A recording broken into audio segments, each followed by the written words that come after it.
Okay, I don't know how. I don't know how long the mic will work, or before I rip it out like I did yesterday, because it's just bothering me. I think at the moment we have both, game sound and mic.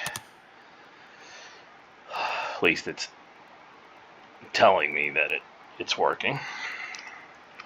I've been, as I've said, but I don't know how much of it you guys have heard. I'm dealing with some health issues. It's more than just old age stuff. As far as I know, it's not cancer or anything. I had pancreatitis. Had emergency surgery. They took out my gallbladder, and then they didn't tell you how that screws you up. That's one thing, but I've been dealing with psoriatic arthritis most of my life. The pain side of it, which they say is only about 3% of the people that get psoriatic arthritis, which is only about 1% of the total population. You don't get the pain first, but yeah, so I'm part of that 3% of the 1%, and it really amped up about 10 years ago, though about 15 to 20 years ago, I guess there were signs, but I didn't, I was getting older, and I didn't really connect the dots, but then, and they don't tell you, like, oh, well, psoriatic arthritis has about 100 different symptoms that may or may not show up in different people. Yeah, well, every time I get a symptom and I look it up, it comes to psoriatic arthritis. That's like I have like 98 out of 100 of them. The good part is that I don't have bad psoriasis. I have psoriasis, which is the core, is actually the disease. Not everybody who has psoriasis develops the advanced arthritis, but I'm lucky. I don't have the psoriasis and as bad itchiness. But I have bad psoriatic arthritis. I'm a barometer, which means that when the weather changes, I know it. I probably know it the day before. It's very uncomfortable to deal with, very annoying, but I'm trying my damnedest to work through it. It's a chronic disease, so if you look up all the things, chronic fatigue, chronic pain, and what people deal with, I deal with all that. I'm not dead. Not yet. Don't expect to be. But it makes just going through your day very difficult. Makes sleeping difficult. Eating difficult. Everything, other part of daily life difficult. Walking, standing, sitting, lying down, all of it is just extra layers that, people, on regular don't have to deal with, so it's tough. So I am using this game at the moment. I have a longer plan, but I'm not, I'm old enough to just say, let's take this one step at a time, and then we'll see where it goes from here. So for now, I'm just using this game to keep myself active. Oh, it's just a game. Yeah, I have a sim set up. Force feedback. I got pedals.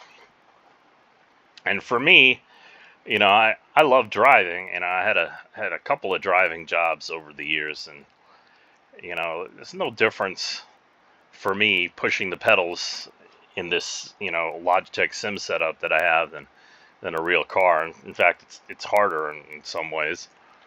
About the accelerator is the same, but everything else is a little different. So I keep myself active that way. I look at it as zero impact exercise. And I had a monitor on a phone when I had a phone, and I used to hook it up when I was racing, and I had my heart rate up to about 130 beats per minute. I was happy it didn't go much higher than that, but I'm not in the shape that I used to be. I used to be in great shape, all the way up until about 40 years old when this kind of kicked into high gear. And then, I'm a interesting kind of person. I like to push. I like to push hard. I like to push hard all the time. And doing that with this, I learned. It took me about 5 years to learn, maybe longer, because I'm also stubborn. That just lands me on my back for days or weeks now. So, as I described it to my son, if you've ever had to drive up a snowy hill, you realize that there's a speed. If you hit the accelerator a certain amount, you get to that magic speed where you're moving forward, not sliding back, not spinning the wheels too much, and you're just moving forward. And that's exactly what I deal with every day.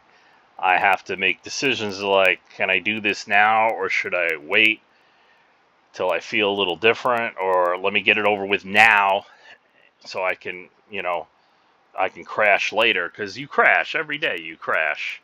Well, at least I do at this point. So it takes a lot of effort to manage it. And then when you make a mistake and you put yourself in a flare for a few days, and I used to get so angry, but that stresses you out and causes other problems, because stress feeds into it and makes everything worse.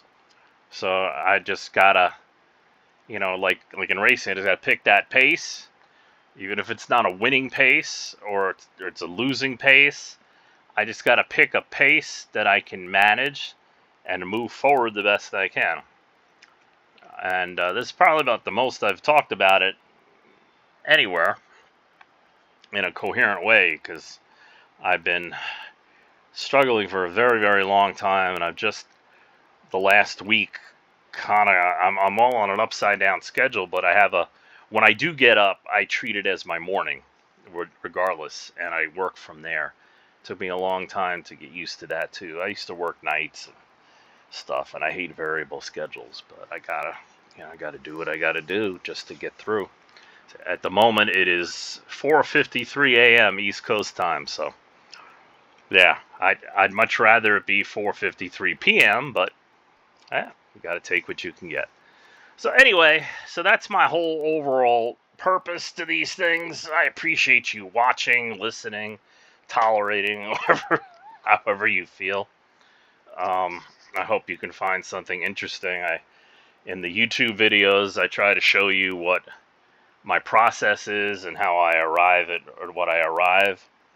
I have 1,000+ videos. A lot of them are me talking when you can hear me better, and practicing for league races and making adjustments to the car and explaining lines and why I'm making certain adjustments and so on and so forth, blah, blah, blah, blah, blah. But I will say this, that, one of the biggest things that I found different from me to everybody else is I like a different front end setup than the majority of people. That's why I can't run iRacing fixed. I have no security in the way that car steers, and I've tried everything up and down the scale with settings, and there's more than a few settings, not just the in-race settings, but the wheel settings in iRacing. It's quite extensive to handle a variety of different types of wheels. I've been using this style of wheel for, I think I saw the other day, I was looking, 2012. I've been using Logitech wheels. Long time ago, use the Thrustmaster. But I had gotten a Thrustmaster a while back, and it just it didn't do it for me. So I started with a G27, and I have a G923. The only thing I don't like about it is the brake pedal is too hard. It's more like a bus brake pedal than a race car brake pedal. Maybe like a Formula One brake pedal, but I'm not that into Formula One. And since I have mobility issues, getting the right pressure on the brake when it's so hard is a challenge and a half. That was also a related issue to iRacing for me. And I said, you know what? I don't like fixed racing. I never have. I need to make my own setups. I lost my PS4, which had all the current setups. I only had maybe a quarter of those finished setups. And I was able to gather through my YouTube channel maybe about another third or so that were not the latest setup, but one or two versions earlier. So, it has the majority of where I was going with those setups or those tracks. And then the rest, I'm just, kind of winging it. So, and to say that, what's relative to different games, I mean, I've had, NASCAR games and racing games going back to the 80s. And they're all relative. People say, oh, I don't like this physics and I don't like that. I get it. I totally get it. I've been probably through all of them. I never liked any of the console physics until, I guess, Heat. I got the PS4 to League Race because I couldn't find any League Races on PC. So I had the PC version first. And Heat 3 was the first one, that was like, okay, they fixed a lot of things. The first two Heat series is just garbage.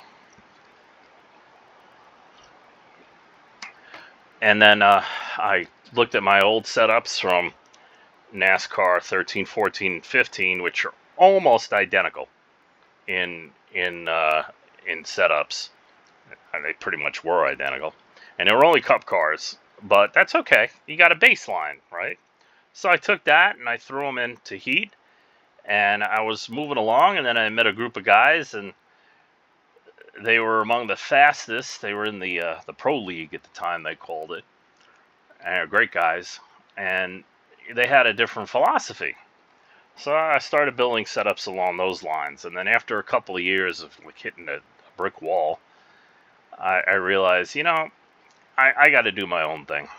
And I think what took so long, because I'm usually not that long in coming around, is that I was getting, my disease was affecting me more, and it wasn't letting me think clearly. So I kind of rode along too long, and then, it wasn't too late. It's just I could not put the time in anymore because I was trying to do too much, and it became a whole mess. Like, I got a buddy who runs a league, great league, Mystic Racing League, but he moved it to iRacing, and I can't stand iRacing, and got a lot of iRacing guys on there that I think they're just there because they think we don't know what we're doing, and they're just taking advantage and being stupid fast. But we're starting to come back. A few of the guys are starting to get the hang of it. I have no desire to get the hang of fixed racing. Never had. And I just, he's got this schedule, and you got like a real race, because he's involved in real racing, both with NASCAR and the Cars Tour. And he does things in a certain way that I can't, I always had trouble with, but now I can't deal with it. And I tried to explain, when I can get on and race, I need to get on and race. I can work on stuff, some of the videos I have a long practice session. Other videos I don't. Sometimes because I realize I'm not going to get any better with the crappy, career truck I'm running. And sometimes it's just like, you know what, I can't do any more at this point, but I need to get the laps in, because the laps are what helps me overall, kind of thing. And it's 5 in the morning. Like his start time for his race last night was 8:30, and I got up at 7. It sucks, but that's my life now. So anyway,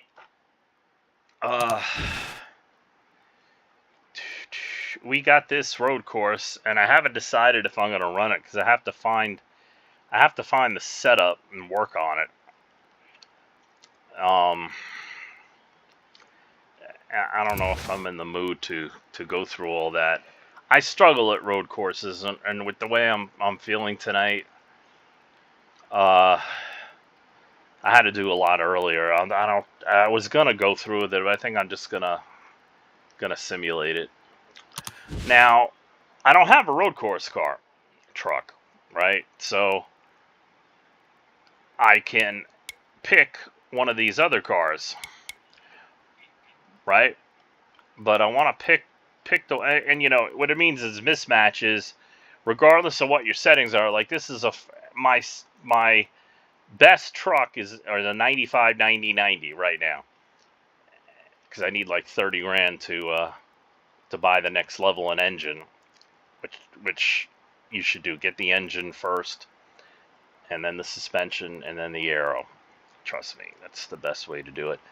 I made some different choices because I thought things were going to go a different way, and I'm like, literally, I kind of threw away half a season just making money, 20,000 at a time, So I want to show you what the thing is, but I have to get back after the race. So it's like, which one? So I want to make sure.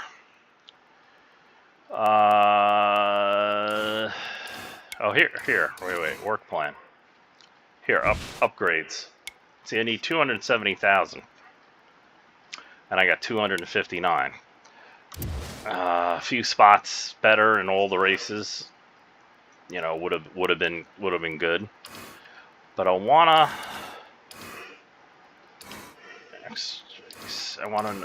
see where my schedule is. I forget how to get that from this screen.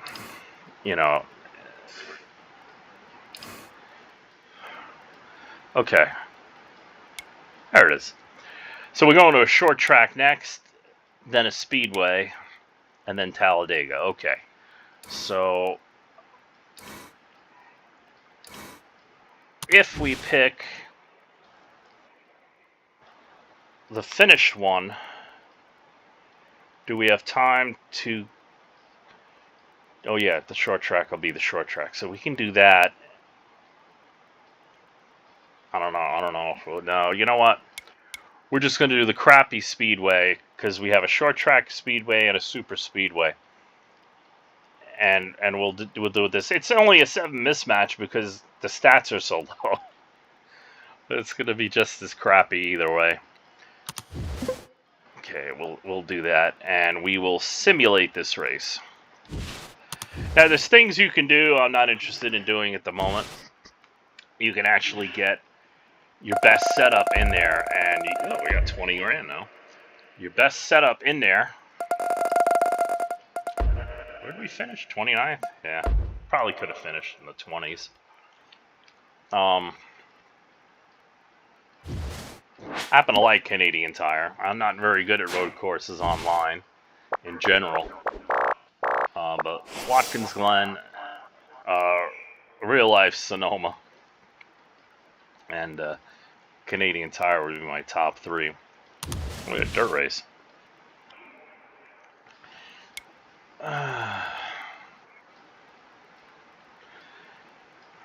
See, Jefferson is... I would put 4, but Jefferson is a road course, and we're not going to run that.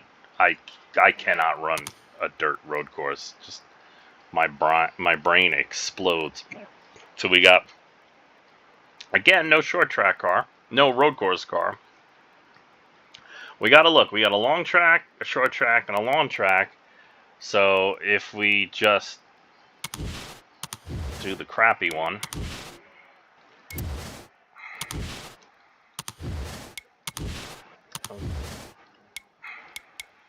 Okay, long track would be next. We got Fanatec again. Okay, I thought we were there already.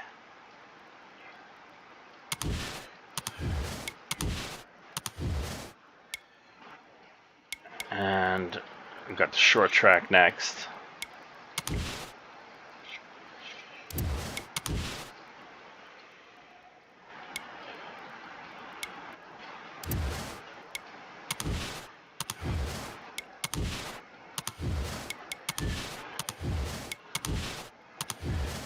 Oh, I already assigned her.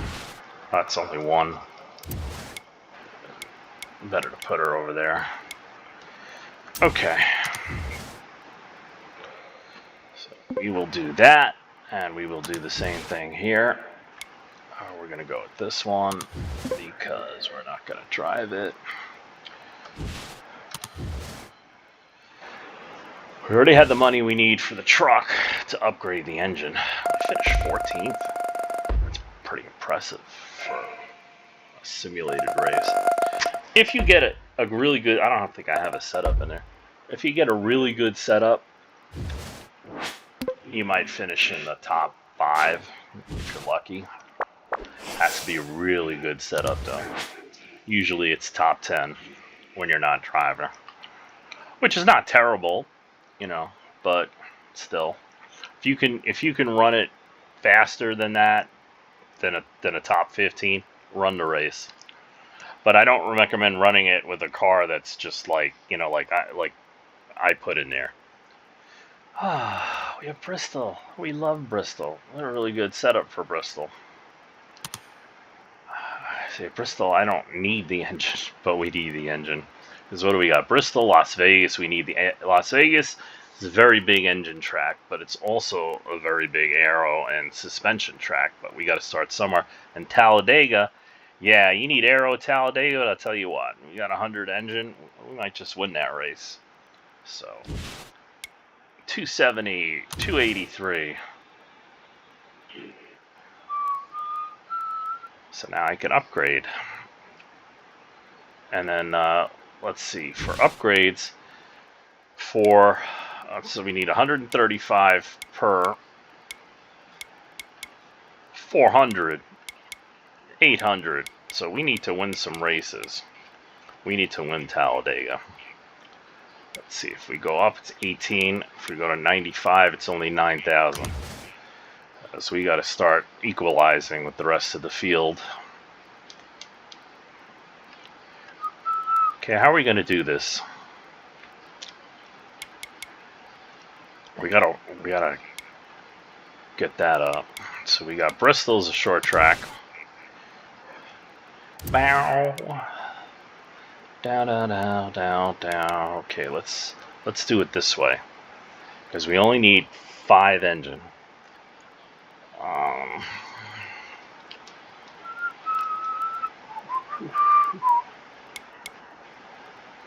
We gotta repair this anyway, so we'll do that. Do do do do do do do do do do do do do.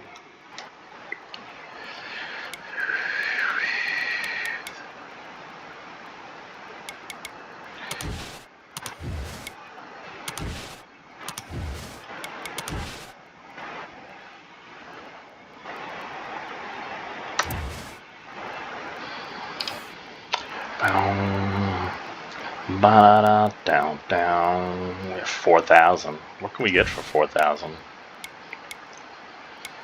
We can get 6.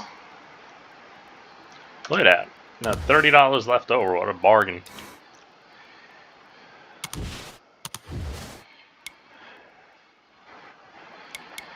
That's all the ones. Everything else is maxed out. So we hit X, which is square on my wheel, which is why I'm hit wrong buttons a lot, because it's the buttons assignments you have, but some of them are permanent. You can't change, and so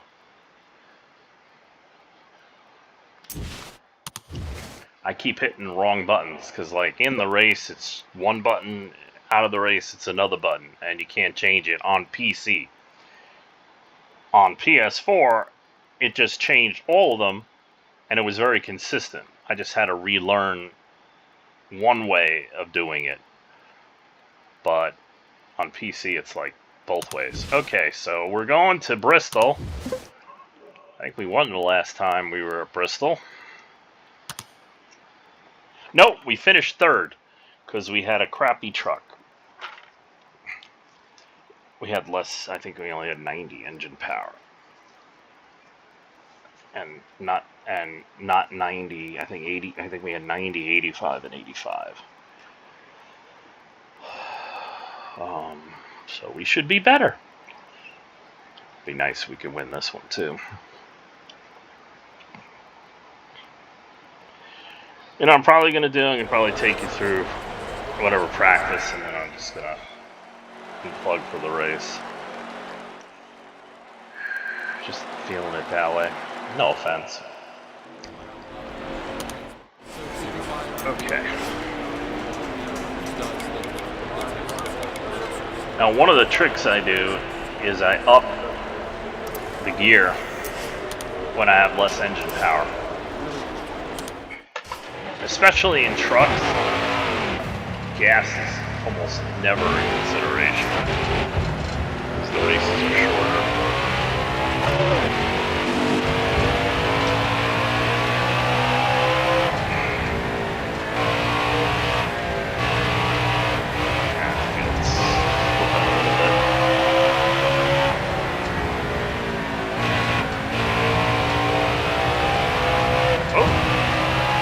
Oh yeah, this is the YouTube setup.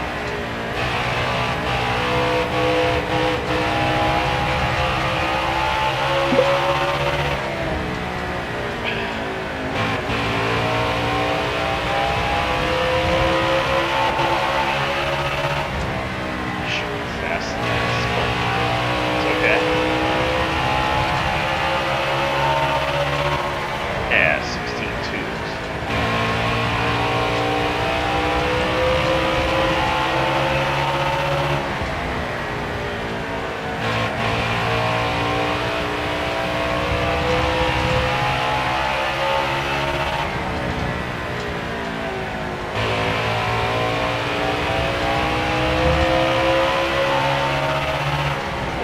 Side.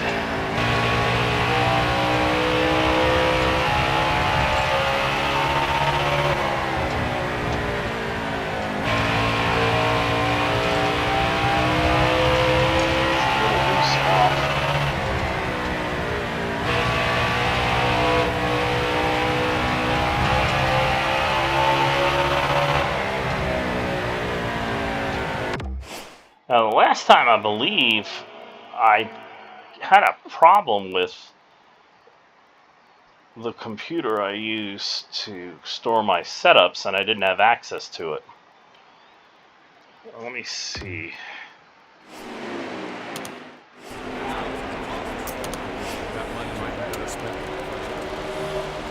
That's what's this? Okay, cup. Accumulated a few people's setups over the years for reference. Okay.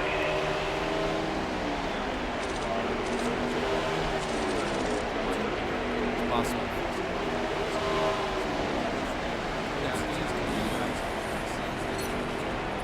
Okay, this is what this is. Alright, okay. Just That means it.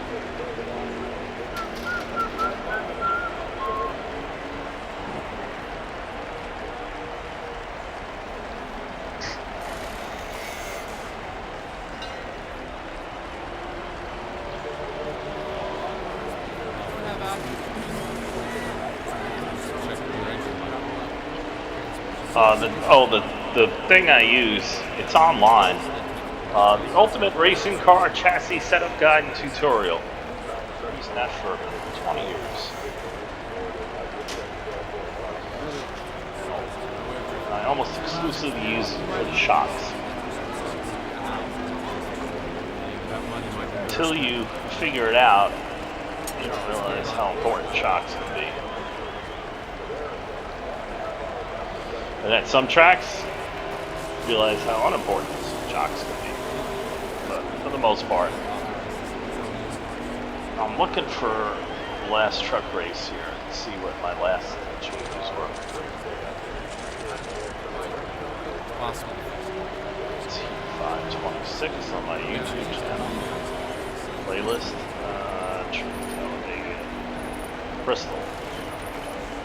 Bristol and Vegas video. That music.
I don't think there was a pit stop, so there was no in-race adjustment,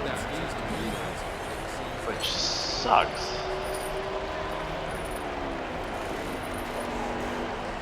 Okay, well, it felt a little loose, and I know if you looked at it, I know it's a little too much on the front end, but it's loose, so it's too much on the right rear and not enough on the left rear.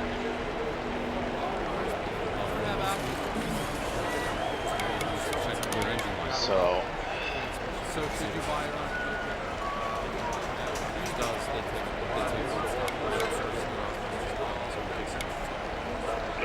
that.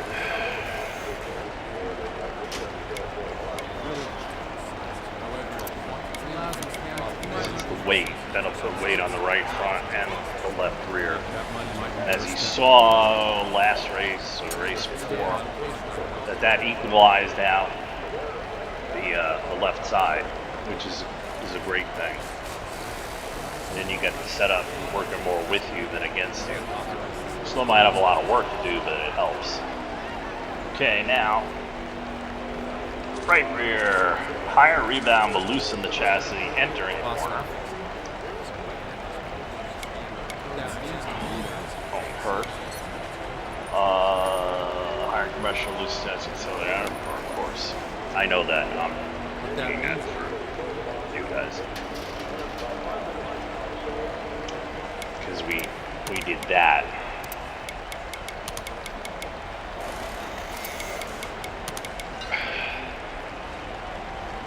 Now, let's see if that feels any better.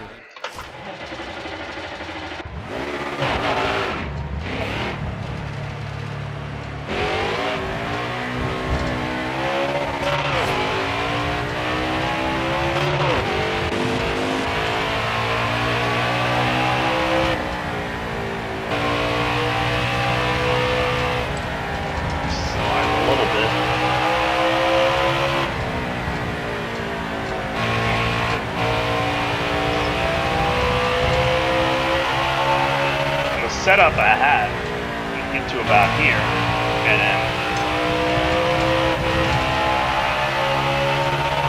you can stay on the gas like that.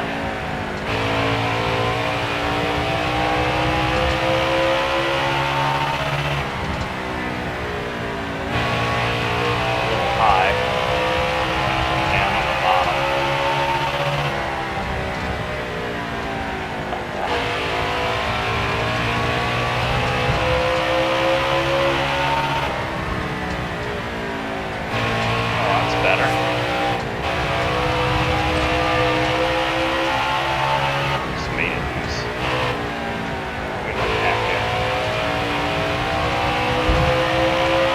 Bristol, it tends to build tight traffic.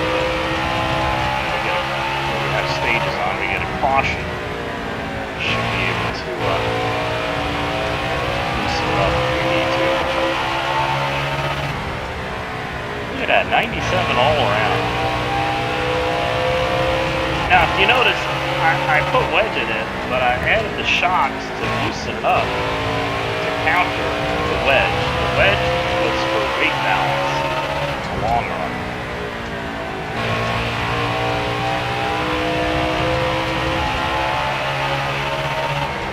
But you don't want it to get too tight. Like I said, it tends to build tight.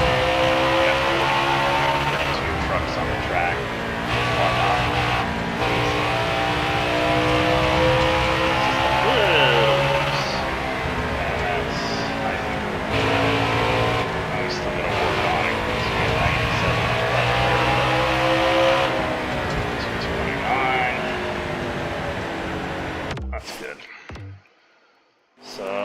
We're going to go forward. Qualify. Let's see if we come up.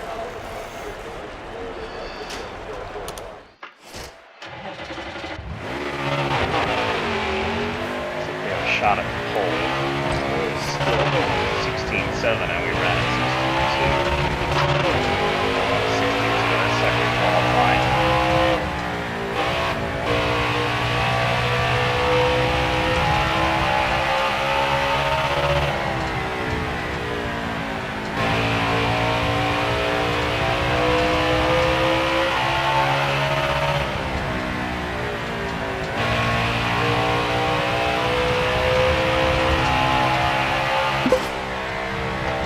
.3, second. Bet you we got the 16.2 good at it. The pole was 16.287. We ran at 16.279 in practice. Well, we're right there. And we don't have to go through the field, so as long as we don't screw up like we did in the truck race, we should be fine. Okay, I'm gonna sign off for now, and catch you next time. Thank you for watching.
because they think my motors.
just plugged it back in. I don't know if you can hear me. But what I'm looking at on the schedule here, if you look at upcoming tracks, I have a huge issue. I have one short track car, but after Talladega, the last two races of the season are short tracks. And of course, Phoenix is the more important of the two because that's a championship race. Now, I'm only saying this because I think I might have a shot of winning, but realistically, I don't think at Phoenix, where I struggle and don't have the best setup with a less than 100% car, if I realistically have a chance of winning. And certainly, if I know I can run well at Martinsville. I could probably run as well at Martinsville as I ran at Bristol, because I have a really good setup for Martinsville. And I can probably win Talladega now that I got 100% engine power, which is the main thing holding me back at Daytona. I've been here many times before, so Las Vegas, I'm gonna suffer because I don't have 100% suspension and aero. I have a good setup for Vegas, but I don't have a great setup for Vegas. I have an okay setup for Phoenix, but not a great setup for Phoenix. And if it was a longer race, I might end up with a little bit of an advantage. But I don't think, one of the other things I'm doing is dotting all my I's and crossing all my T's, and working specifically on the setups that I'm a little bit behind on, like Pocono and Phoenix. I have wins at Phoenix. I have a fair amount of wins, but they're all because my setup gets better tire wear and gets better gas mileage. But it's not slow. It's at least, at best, a tenth behind the fastest guys. And it doesn't sound like a lot, but after 10 laps, 10 perfect laps, you're a second behind. So after 40 laps, you're 4 seconds behind. See, that's the issue. And I know 1/10 doesn't sound like a whole lot, but Phoenix is not an easy track. It's like Darlington in a lot of ways. But, Darlington I have a good setup at, but I figured it out. I figured Darlington out 30 years ago. Phoenix, I had figured out, but the setup I used to run is beyond the limits of what you can adjust on heat. So I've been forced to figure out a different setup, and I just haven't quite gotten there yet. Same thing with Pocono. So I had a great setup for Vegas, but I don't think I've run a career race at Vegas with 100% truck in a long time. But even so, if I can win Talladega, it's going to get me into Phoenix for the Championship 4. So then I guess what I'll have to do is I'll have to use like a speedway car with a disadvantage at Martinsville, do my best, knowing that I'm going to be in the Championship 4. And then, I don't know, hope for a Hail Mary. And, I got lucky, I think, was it last season at Homestead? Yeah, I think I got lucky over there and ended up winning. But, yeah, so that's what I'm sitting here thinking at the moment. So, but I didn't expect to be in the race for the championship this year. Cause, I only got 190 and 90 car. To win a championship at Phoenix or Homestead, you really need a 100% car. The engine helps, especially at short tracks, but suspension is going to hurt me very badly at Phoenix. But anyway, that's what was on my mind, so I'm going to be done tonight. Thank you for watching, especially if you lasted this long, and we'll see you next time at Vegas.